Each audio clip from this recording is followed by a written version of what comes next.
So now we're going to put the roof vent in the tunnel house. If your tunnel house has the optional roof vent, this is how we do it. As you can see, the cover's already been fitted to the tunnel house, and just in the section where the vent is, the steel vent rails have already been installed as per the instructions. You would have already had this in place.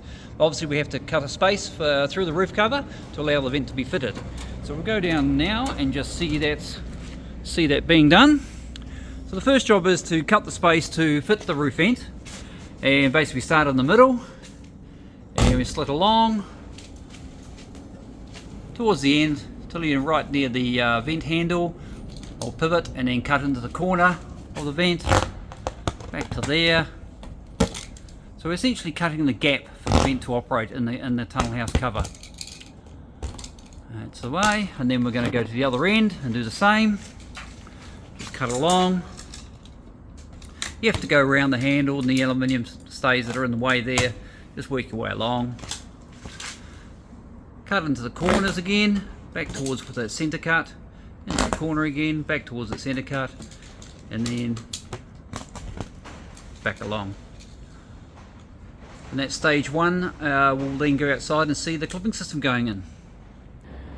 Okay, just like that, we've moved to the outside and we're about to put the Duralock 2 system along each of these steel vent rails. So as you can see, Mark's bringing the insert up, the channel insert up through the gap, and you have to work sort of a little bit blind on this one, but essentially the roof film is being held into the steel vent rails. So you roll the channel in as before, work that way along into the steel vent rails, and you're over length here, Mark.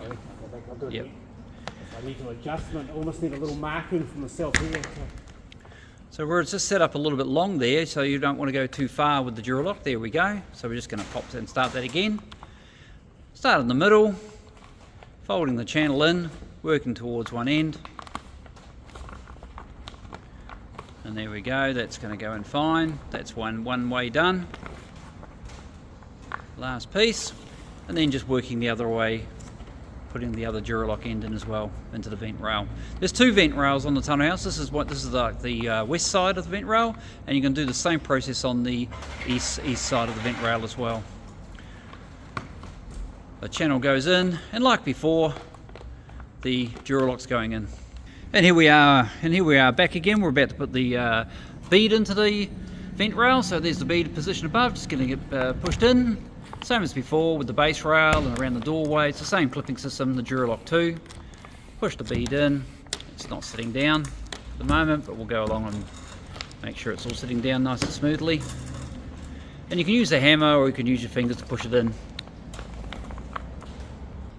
Now we've got the Duralock bead punched in, just tap that in with a hammer, like we showed it before. So we've just cut to this end. Now we're going to put a V-lock in the end, just to hold the very last end piece of the roof cover.